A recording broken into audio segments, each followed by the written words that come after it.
रात के वक्त आसमान की तरफ देखने पर हमें लातदाद सितारे जगमगाते हुए नज़र आते हैं।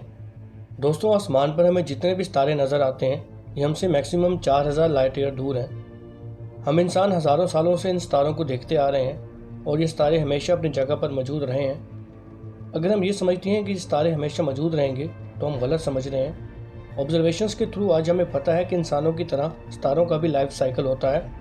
सितारे भी पैदा होते हैं और अपनी उम्र पूरी करने के बाद मर जाते हैं, लेकिन सितारों की उम्र हम इंसानों की उम्र से बहुत ज़्यादा होती है।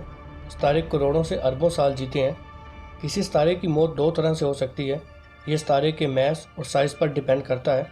तमाम सितारे न्यूक्लियर फ्यूजन के प्रोसेस के ज़रिए से एनर्जी पैदा करते हैं। इस प्रोसेस में सितारों में मौजूद हाइड्रोजन गैस बहुत ज़्यादा टेम्परेचर और प्रेशर की वजह से कंप्रेस होकर नए एलिमेंट पैदा करती है, जैसे हीलियम और कार्बन वगैरह। सितारों में मौजूद हाइड्रोजन गैस की लिमिट होती है। जब कोई सितारा अपनी सारी हाइड्रोजन गैस को जला लेता है तो सितारे का इख्तिताम हो जाता है। हमारे सूरज जैसे छोटे सितारों की उम्र तकरीबन 10 अरब साल होती है।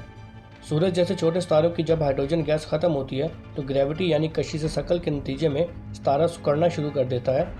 सितारे की बाहर वाली सरफेस फैल जाती है, जिससे सितारे के गिर्द गैस और धूल का बादल बन जाता है, जिसे प्लेनेटरी नेब्यूला कहा जाता है। गैस और धूल के इस बादल में सितारे का कोर रह जाता है, जिसे वाइट डवार्फ कहते हैं। लेकिन वो सितारे जिनका मैस और साइज सूरज से कई गुना ज़्यादा होता है, जब वो सितारे अपनी उम्र के आखिरी हिस्से को पहुंचते हैं तो उनकी मौत एक निहायत ज़ोरदार धमाके से होती है, जिसे सुपरनोवा कहा जाता है। सुपरनोवा से इतनी ज़्यादा रोशनी पैदा होती है कि पूरी गैलेक्सी की रोशनी उसके सामने मांद पड़ जाती है और वह सितारा या तो न्यूट्रॉन स्टार बन जाता है या फिर ब्लैक होल।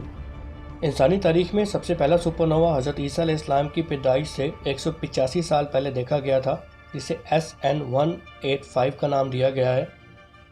इस दौर में चाइनीज़ एस्ट्रोनॉमर्स ने इस सुपरनोवा को गेस्ट स्टार यानी मेहमान सितारे का नाम दिया था, क्योंकि यह आसमान पर चमकने वाला सबसे ज़्यादा रोशन सितारा था। यह सुपरनोवा 8 महीनों तक आसमान पर दिखाई दिया था।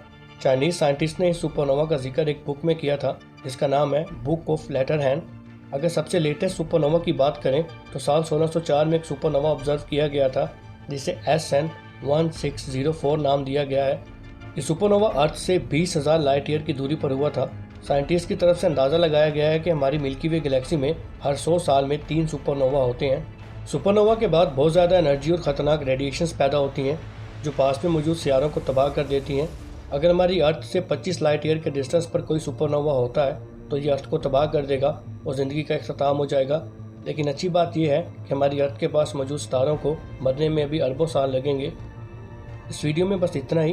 ये वीडियो पसंद आने की सूरत में इस चैनल को सब्सक्राइब कीजिए और साथ मौजूद बेल आइकॉन को भी प्रेस कर दें। आपसे मिलते हैं अगली वीडियो में, तब तक के लिए अल्लाह हाफिज़।